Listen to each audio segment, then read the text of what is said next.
नमस्कार।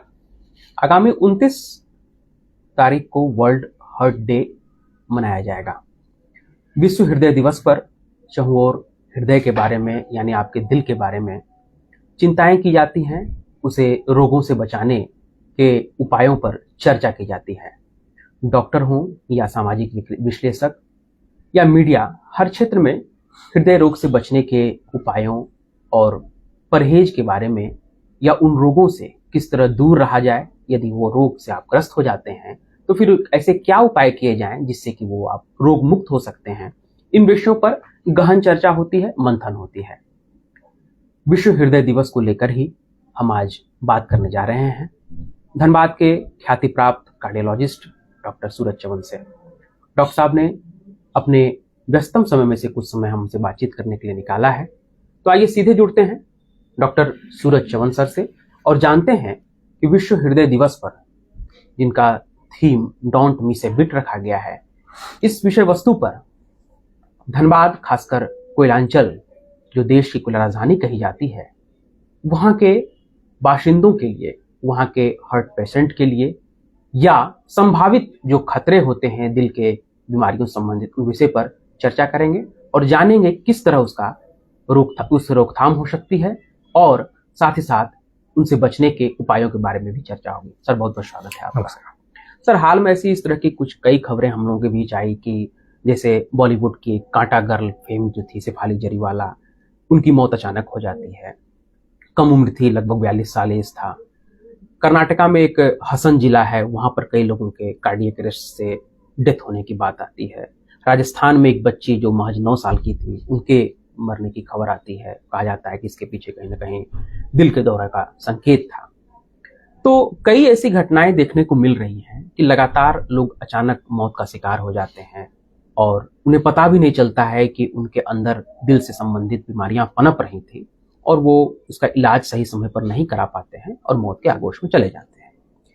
धनबाद, जहां हम आप रह रहे हैं, वो एक कोलफील्ड है और जाहिर तौर पर प्रदूषण वाला इलाका है। ऐसी स्थिति में इस जिले में, जहां आप लंबे समय से हजारों लोगों को रोग मुक्त कर चुके हैं, कितना चुनौतीपूर्ण होता है और यहाँ के लोग इससे कैसे बच सकते हैं? नमस्कार। आपने जैसे सही कहा कि रिसेंटली बहुत सारे यंग लोगों में सडन हार्ट की वजह से डेथ होने के न्यूज़ बहुत जगह से मिले हैं और ये सिर्फ सेलिब्रिटीज़ में ही नहीं, आम जनता में भी ये चीज़ हम देख रहे हैं। 30 से 40 साल की उम्र में हार्ट अटैक आने से या सडन डेथ भी बहुत कॉमनली देखा जा रहा है आजकल। इसके पीछे बहुत सारे रीज़न हैं। लाइफस्टाइल चेंजेस सबसे बड़ा रीज़न है और उससे भी बड़ा रीज़न है कि हम बीमारी को जल्दी समझ नहीं पाते हैं और ऐसे इवेंट देखने को मिलते हैं। जैसे कि इस साल का वर्ल्ड हार्ट डे है, उसका थीम भी वही है, डोंट मिस अ बीट। मतलब हार्ट की बीमारी के लिए जल्दी पकड़ने के लिए अवेयरनेस करना और उसका सही तरीके से जांच करके बीमारी को जल्दी पकड़ना, यही इस साल का वर्ल्ड हार्ट डे का थीम भी है। बिल्कुल। कहते हैं सर कि कोई भी बीमारी एक दिन में नहीं होती है। जाहिर तौर पर अगर उस बीमारी से आपकी मौत हो रही है तो कहीं ना कहीं लंबे समय से आपके शरीर में वो पनप रही होगी। ऐसी स्थिति में जिनकी मौतें हो रही हैं, जो घटनाएं हमारे सामने आ रही हैं, सीधा सीधा हम यह समझ पाते हैं कि उनमें जागरूकता की कमी रही होगी और इसी जागरूकता की वजह से वो सही समय पर अपना इलाज नहीं करा पाए।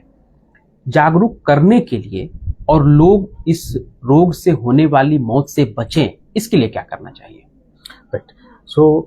वर्ल्ड वाइड अगर हम देखेंगे तो हार्ट के प्रॉब्लम और कैंसर, ये दो चीज़ों के लिए सबसे ज़्यादा अवेयरनेस होता है और सबसे ज़्यादा जल्दी जांच करने के लिए प्रिवेंटिव हेल्थ चेकअप में ज़्यादा फोकस किया जाता है। रीज़न यही है कि कैंसर जैसे स्टेज 4 में पता चल जाए तो उसको ज़्यादा कुछ इलाज नहीं हो सकता है। वैसे ही हार्ट का प्रॉब्लम, जैसे सडन डेथ अगर हो गए तो आप जैसे हॉस्पिटल भी नहीं पहुंच पाएंगे, तो उसमें तो इलाज हो ही नहीं सकता और मैक्सिमम लोगों की ऐसे सडन डेथ हो जाती है। तो इसमें अर्ली जांच बहुत ज़रूरी है। जैसे हार्ट के जो प्रॉब्लम है, मैक्सिमम जो 70-80% जो सडन डेथ हम देखते हैं, ये हार्ट के ब्लॉकेजेस की वजह से सडन हार्ट अटैक होने से होते हैं। तो ये बेसिकली ब्लॉकेजेस तो बहुत सालों से बनते हैं, बट हम जल्दी उसको पकड़ नहीं पाते हैं, इसलिए हम इस फेज में जाते हैं। जी। तो सर जब बात आती है जांच की या अस्पताल पहुंचने की या डॉक्टरों से दिखाने की, तो कोई भी व्यक्ति यह कैसे समझे कि मुझे अब अस्पताल पहुंचना चाहिए, दिल संबंधी समस्याओं से मैं ग्रसित हो रहा हूं और उससे जुड़ी जांच से गुजरना चाहिए? पहली बात तो हमको 2 कैटेगरीज में डिवाइड करना होगा इसको। एक, जिनको सिम्टम्स है, जी। जिनको प्रॉब्लम लग रहा है कि छाती में दर्द हो रहा है, सांस फूल रहा है, धड़कन महसूस हो रहा है, पैर में सूजन आ रहा है, ये सारे हार्ट के जो लक्षण हैं उनको तो ज़रूर दिखाना चाहिए और जांच करना चाहिए।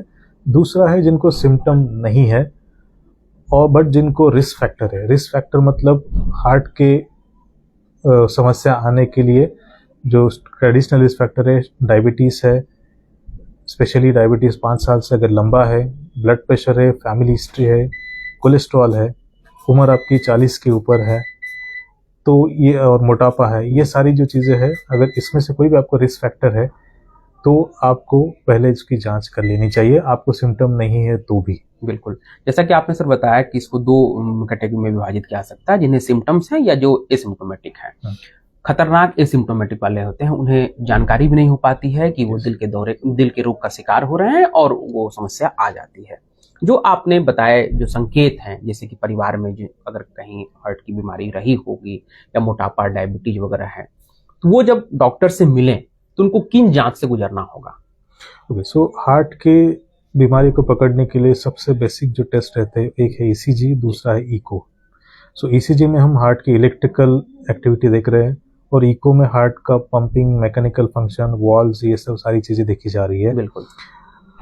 बट एक बात याद रखना होगा कि ईसीजी और इको जब तक आपको बीमारी कुछ एडवांस स्टेज में नहीं होती तब तक शायद कंप्लीट नॉर्मल भी आ सकता है, स्पेशली ब्लॉकेजेस वाले पार्ट में। जी। क्योंकि ब्लॉकेजेस बहुत सालों से कम 10-15 साल से धीरे धीरे बनते बनते आते हैं जी। एंड जब तक आपको हार्ट अटैक नहीं आया है तब तक के लिए ईसीजी और इको कम्प्लीटली नॉर्मल दिख सकता है। बिल्कुल। सो इसलिए ईसीजी को नॉर्मल है मतलब हम उसको नॉर्मल नहीं समझ सकते। उसके आगे के टेस्ट रहते हैं, जैसे ट्रेडमिल टेस्ट, टीएमटी किया जाता है। जी। ठीक है, बट टीएमटी में भी कुछ लिमिटेशंस रहते हैं। जी।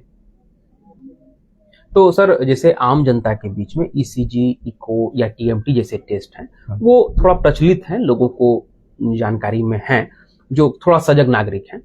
तो क्या ईसीजी, इको और टीएमटी ये तीनों टेस्ट अगर करवा लें तो और वो सब कुछ नॉर्मल रहा तो उनका दिल तंदुरुस्त है, ये माना जा सकता है? एक्चुअली अगर हमको 100% कंफर्म होना है जी। तो टीएमटी, जैसे हम टीएमटी की जहाँ तक बात कर रहे हैं कि टीएमटी में अगर 50% या उसके ऊपर के ब्लॉकेजेस है तो ही वो पता चल सकते हैं। बॉर्डर लाइन जो ब्लॉकेजेस रहते हैं वो टीएमटी में मिस हो सकते हैं। जी। कभी कभी 70 के ऊपर के ब्लॉकेजेस भी मिस होते हैं। तो कोई भी टेस्ट का एक लिमिटेशन रहता है और हम जो मेडिकल भाषा में या स्टैटिस्टिक्स की भाषा में बोलते हैं सेंसिटिविटी और स्पेसिफिसिटी, जी। कि बीमारी पकड़ने का इस जांच का कितना एक्यूरेसी है। तो टीएमटी का एक्यूरेसी अराउंड 60% है, मतलब 40% उसमें मिस होने का चांस रहता है। बिल्कुल। और वो वही होता है कि जब आपको क्रिटिकल ब्लॉकेजेस नहीं है तब ये होने का डर रहता है ऐसा। जी। और तो उससे अगर हमको ये करना है तो दूसरा आगे का जांच से जो सबसे एक्यूरेट में बताता है ब्लॉकेजेस, वो है सीटी कोरोनरी एंजियोग्राफी, जो कि नई टेक्निक आई है। नॉर्मल जो एंजियोग्राफी हम हाथ से करते हैं, जो अंदर जाके करना होता है, इसमें कोई पंक्चर नहीं किया जाता है और ऊपर से ही सीटी स्कैन से वो देखा जाता है। बिल्कुल। जैसा सर कि आपने बताया कि ईसीजी इलेक्ट्रिकल गतिविधि को पकड़ता है, उसके बाद जहाँ तक टीएमटी की बात आती है तो टीएमटी हार्ट का परफॉर्मेंस बताता है और ज़्यादा ब्लॉकेज ना हो तो वो नहीं पकड़ सकता है। उसके बाद अगर ये इको की बात करें तो इको पंपिंग और वॉल्व के फंक्शन को दिखाता है, वो भी स्पष्ट रूप से ये हमें नहीं बता सकता है कि ब्लॉकेज है या नहीं है। ऐसी स्थिति में सीटी कोरोनरी एंजियोग्राफी की बात आपने कही कि वो एक से एक स्टेज आगे का है, वो ब्लॉकेज को पकड़ सकता है। सीटी कोरोनरी एंजियोग्राफी की तुलना में ये तीनों जो टेस्ट हैं जो आमतौर पर लोग कराते हैं और कार्डियोलॉजिस्ट सजेस्ट करते हैं, क्या इन पर भरोसा करना कम हो जाता है? नहीं, ऐसा नहीं बोल सकते हम जी। ईसीजी को बेसलाइन तो करना ही चाहिए जी, क्योंकि उसमें हम प्रीवियस कुछ हुआ है नहीं वो देख रहे हैं। अगर वो नॉर्मल है तो हमको इस पे जाना होता है। बिल्कुल। और जिनको भी सिम्टम है या ईसीजी और इको में कुछ चेंजेस है, जिनको एक्सपेक्टेड है कि क्रिटिकल ब्लॉकेजेस हो सकते हैं, उनको अल्टीमेटली नॉर्मल एंजियोग्राफी ही सजेस्ट किया जाता है। सीटी एंजियोग्राफी आपको बीमारी अर्ली पकड़ने के लिए, जल्दी पकड़ने के लिए होती है, जी। तो जिनको नॉर्मल है उन्हीं को ही सजेस्ट किया जाता है। तो सर एक स्थिति ऐसी भी हो सकती है कि कोई एसिम्प्टोमेटिक मरीज आया कार्डियोलॉजिस्ट के पास और उसकी जांच ईसीजी, इको और टीएमटी करा दी गई, सब कुछ नॉर्मल है, एसिम्प्टोमेटिक है, लेकिन सिटी कोरोनरी एंजियोग्राफी या कन्वेंशनल एंजियोग्राफी से वो नहीं गुजरा है और उसकी स्थिति बिगड़ती है। ऐसी स्थिति में उस पेशेंट या कार्डियोलॉजिस्ट की क्या भूमिका हो जाती है, वो कृपया बताएं। ओके, ऐसी स्थिति में अगर आपका टीएमटी भी कंप्लीट नॉर्मल है तो रिस्क फैक्टर बहुत इंपॉर्टेंट चीज़ है। जिनको भी लॉन्ग स्टैंडिंग डायबिटीज़ है या 40 साल के ऊपर की उम्र है, स्मोकिंग है, अनकंट्रोल ब्लड प्रेशर है, तो उनको ज़्यादा रिस्क रहती है ब्लॉकेजेस बनने की। तो इवन टीएमटी नॉर्मल में भी कुछ चीज़ें हो सकती है जो टीएमटी में मिस हो सकती है। तो नेक्स्ट स्टेप होता है जो इजी होता है, कैल्शियम स्कोर किया जाता है। बिल्कुल, सिटी स्कैन में बेसिकली एंजियोग्राफी करने पहले कैल्शियम स्कोरिंग किया जाता है। जी। अगर कैल्शियम स्कोर आपका 0 है तो चांसेस ब्लॉकेजेस होने के बहुत कम रहते हैं। और कैल्शियम स्कोरिंग बहुत इजीली कहीं भी किया जा सकता है, कोई भी सिटी मशीन पे। जी। उसमें अगर कैल्शियम स्कोर दिखता है, स्पेशली अगर 400 से ज़्यादा है, 400 से ज़्यादा, उसका मतलब है कि आपको ब्लॉकेजेस होने के चांसेस सिग्निफिकेंट है। इन दैट केस आपको सिटी एंजियोग्राफी आगे बढ़ना चाहिए। अब सर कैल्शियम स्कोर की बात करते हैं। कई जगहों पर कैल्शियम स्कोर टेस्ट का प्रचलन बढ़ा है। कैल्शियम स्कोर टेस्ट जो है किसी भी हार्ट पेशेंट के लिए कितना सुरक्षित है और कितना बिल्कुल इम्पोर्टेंट हो जाता है जब वो कोरोनरी एंजियोग्राफी से नहीं गुजरना चाहता है? तो अब अगर देखेंगे तो प्रिवेंटिव हेल्थ चेकअप में अमेरिकन और यूरोपियन गाइडलाइंस में भी कैल्शियम स्कोर ऑलरेडी इंक्लूड किया गया है जी। हार्ट के ब्लॉकेजेस अर्ली डिटेक्ट करने के लिए।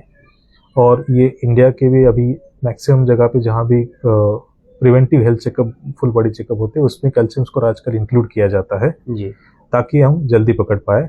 कैल्शियम स्कोर बहुत सेफ है करने के लिए। सिटी स्कैन मशीन में हम करते हैं, उसमें बहुत मिनिमल रेडिएशन एक्सपोजर होता है जी। और उससे जो इन्फॉर्मेशन मिल रही है वो बहुत वाइटल है। बिल्कुल। तो जो भी रेडिएशन एक्सपोजर मिल रहा है वो बहुत ही कम है उसके आगे जितना हम इन्फॉर्मेशन उससे ले रहे हैं। जी बिल्कुल।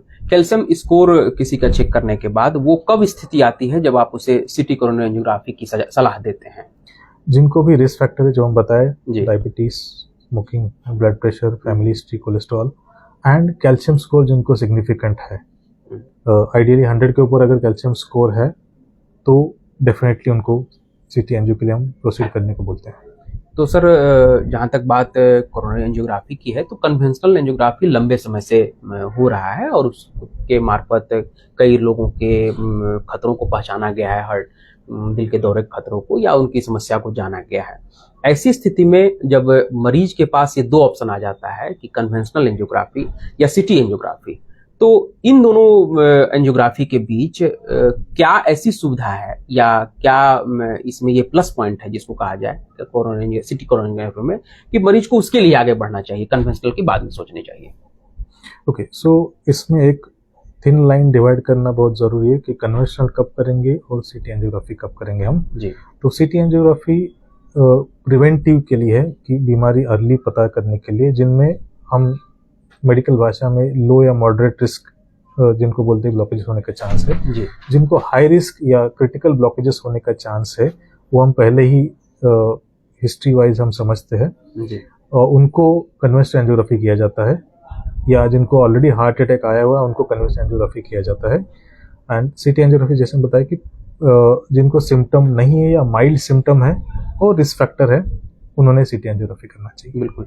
कोई अगर एक्यूट चेस्ट पेन या सस्पेक्टेड हार्ट अटैक का पेशेंट अगर सर आपके पास आता है तो उसे आप क्या सजेस्ट करना चाहेंगे, सिटी एंजियोग्राफी या कन्वेंशनल एंजियोग्राफी? अगर हार्ट अटैक आया हुआ तो 100% कन्वेंशनल एंजियोग्राफी, सिटी एंजियोग्राफी नहीं करना चाहिए। बिल्कुल। कई बार ऐसी स्थिति होती है समाज में सर कि लोग ये शिकायत करते हैं कि मुझे चेस्ट पेन हो रहा है, वो एंजाइना हो सकता है, या लोग यह भी भ्रांति मन में रख लेते हैं कि गैस का दर्द हो सकता है, ड्यू टू गैस हो सकता है। ऐसी स्थिति में उन लोगों के लिए सर क्या सजेशन होगा आपका? तो पहली बात तो गैस, ये जो कंसेप्ट लोग बहुत बार समझ लेते हैं कि छाती में दर्द हो रहा है तो मुझे गैस से हो सकता है जी। ये बहुत ही गलत चीज़ है और उसके चलते बहुत सारे मरीज खराब होते हुए हम देखते हैं, क्योंकि हार्ट अटैक में टाइम बहुत इंपॉर्टेंट रहता है। जितना टाइम बीतता है उतना हार्ट के मसल खराब होते हैं कमजोर होते हैं। और बहुत बार छाती में दर्द गैस समझने की वजह से ही लोग लेट करते हैं एंड ज़्यादा मॉर्टेलिटी के चांसेस बढ़ते हैं या हार्ट खराब होने के चांसेस बढ़ते हैं। जी तो कभी भी छाती के दर्द को गैस नहीं समझना चाहिए। कम से कम पहले आपको ईसीजी करना चाहिए और ईसीजी करने के बाद जो भी है इमरजेंसी है या सेमी इमरजेंसी उस हिसाब से उसमें एक्शन लेना चाहिए। बिल्कुल, जैसा कि सर आपने बताया कि कैल्शियम स्कोर टेस्ट हुआ या सीटी कोरोनोग्राफी हुआ, वो प्रिवेंटिव के रूप में है, टेस्ट के रूप में है। तो जिस तरह से आप डॉक्टर्स लोगों को हमेशा अपने स्वास्थ्य जांच की सलाह देते हैं, तो क्या ये दोनों टेस्ट नियमित स्वास्थ्य जांच में शामिल किया जा सकता है? ज़रूर, ये नियमित स्वास्थ्य जांच में ज़रूर किया जा सकता है एंड इससे हम चीज़ें अर्ली पकड़ सकते हैं। हम बहुत सारे एग्जांपल्स आपको बता सकते हैं कि जिनको कोई भी सिम्टम नहीं थे बट वो डायबिटिक थे। सो डायबिटिक पॉपुलेशन पे मैं बहुत स्ट्रांगली रिकमेंड करना चाहूँगा, जिनको भी 5 साल के ऊपर का डायबिटीज़ है, जी शुगर पेशेंट्स में 4 से 5 गुना ज़्यादा रिस्क रहता है नॉर्मल लोगों से ब्लॉकेजेस बनने का, तो उन्होंने तो ज़रूर करना चाहिए। बिल्कुल, कितने सारे हम एग्जांपल बताएंगे कि इनको रूटीनली सिटी एंजियोग्राफी करने से 90% 80% ब्लॉकेजेस पकड़े गए एंड उन्होंने पहले ही सारा ट्रीटमेंट करके हार्ट अटैक आने के वाली स्टेज से बच गए हो। बिल्कुल। ऐसी सर क्या स्थिति होनी चाहिए कि कोई भी व्यक्ति यह सोच ले कि मुझे अब कैल्शियम स्कोर टेस्ट या सिटी एंजियोग्राफी के लिए जाना चाहिए? उसके कौन से लक्षण उसे पता चले ताकि वो इसके लिए आगे बढ़ सके? क्योंकि ये ह्यूमन नेचर होता है कि जब तक उसको कोई तकलीफ नहीं होती है वो डॉक्टर्स के पास या दवा खाने की नहीं सोचता है।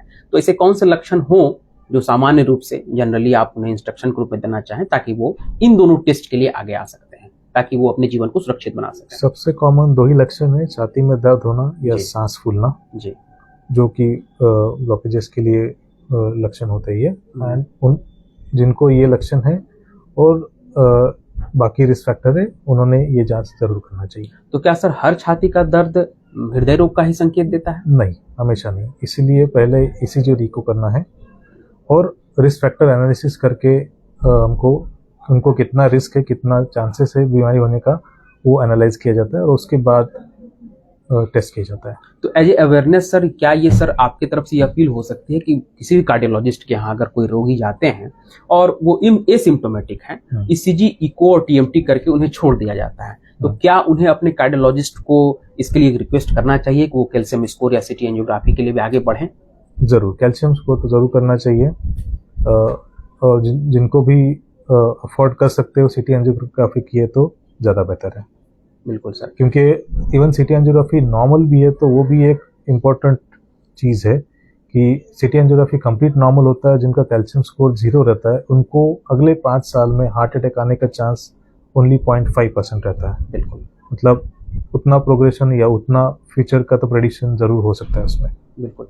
लोगों की एक सोच यह भी होती है सर कि वो टेस्ट से इसलिए भी बचते हैं कि यदि टेस्ट में कुछ नेगेटिव आ जाता है या वो यह संकेत मिल जाता है तो फिर उन्हें और प्रोसीजर की तरफ आगे बढ़ना होगा, हॉस्पिटल का चक्कर लगाना होगा, इन सब से भी वो टेस्ट कराने से बचते हैं। तो सिटी एंजियोग्राफी की स्थिति कब ऐसी आती है सर, उसमें ये बताया जाए ताकि लोगों को पता चले कि तभी उन्हें हॉस्पिटलाइज होना पड़ेगा या प्रोसीजर के थ्रू उनको गुजरना होगा? राइट, सो ये तो ज़रूर होता है कि प्रॉब्लम पे पर्दा डालने से कुछ होने वाला तो है नहीं है, तो प्रॉब्लम को देखा जाए और उसको करेक्ट किया जाए जल्दी, वही सही चीज़ है। जैसे ब्लॉकेजेस जब भी मिलते हैं, हम सिटी एंजियोग्राफी में बहुत बार देखते हैं कि 30 to 70% के बीच के ब्लॉकेजेस मिलते हैं, जिसको इंटरमीडिएट ब्लॉकेजेस बोलते हैं जी। तो इनमें एनीवेज कुछ करना नहीं होता है, उनमें सिर्फ दवाई लेनी होती है। 70% के ऊपर के जो ब्लॉकेजेस है उसके लिए आगे इंटरवीन, स्टेंटिंग या बाईपास जो भी है, डिपेंडिंग ऑन कितने ब्लॉकेजेस है उसको करना पड़ता है। बिल्कुल। तो जो बॉर्डर लाइन रेंज के जो ब्लॉकेजेस जब मिलते हैं तो आपको चीज़ें जब पहले ही पता है तो उसको दवाई शुरू करके आगे बढ़ने से रोका जा सकता है, या हार्ट अटैक आने वाली स्टेज को ज़रूर स्टॉप किया जा सकता है, या उसका प्रोग्रेशन बीमारी का कम किया जा सकता है। चूंकि ये सर एक जनरल थिंकिंग होती है कि पुरानी चीज़ों पर हम भरोसा ज़्यादा करते हैं, जो कि वो एक लंबे समय से हम देखते आए हैं, नई चीज़ों पर भरोसा कम होता है। मेडिकल सेक्टर में तो ये खासकर ज़्यादा होता है। तो कन्वेंशनल एंजियोग्राफी की रिपोर्ट ज़्यादा अच्छी है और सिटी कोरोनरी एंजियोग्राफी की रिपोर्ट ज़्यादा अच्छी नहीं होगी, अगर ऐसी सोच वाले समाज में हैं तो उनको कैसे भरोसा दिलाया जा सकता है? डेफिनेटली। सो कन्वेंशनल एंजियोग्राफी गोल्ड स्टैंडर्ड है, उसमें कोई डाउट नहीं है। जी क्योंकि हम डायरेक्ट लाइव हम हार्ट के अंदर जाके वो जांच कर रहे हैं। जी बट सारे लोगों को आर्टरी पंक्चर करके अंदर जाके करने की ज़रूरत नहीं होती है, इसीलिए तो हम बोल रहे कि जिनको असिम्प्टोमेटिक स्टेज जो है ब्लॉकेजेस बनने की, उसको हम जैसे 40% ब्लॉकेजेस को 90% जाने के लिए बहुत साल लग जाते हैं, लग जाए। तो हमको बॉर्डरलाइन स्टेज में नॉर्मल एंजियोग्राफी की ज़रूरत नहीं है।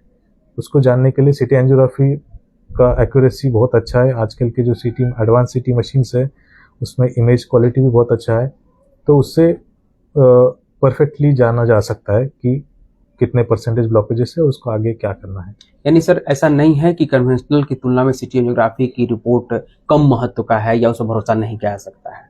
नहीं, ऐसा बिल्कुल। तो सर धनबाद के जो आपके पास तो कई पेशेंट आते हैं और आपने कई पेशेंट का सिटी एंजियोग्राफी भी किया होगा, कन्वेंशनल एंजियोग्राफी भी की होगी, कैल्शियम स्कोर टेस्ट भी हुआ होगा।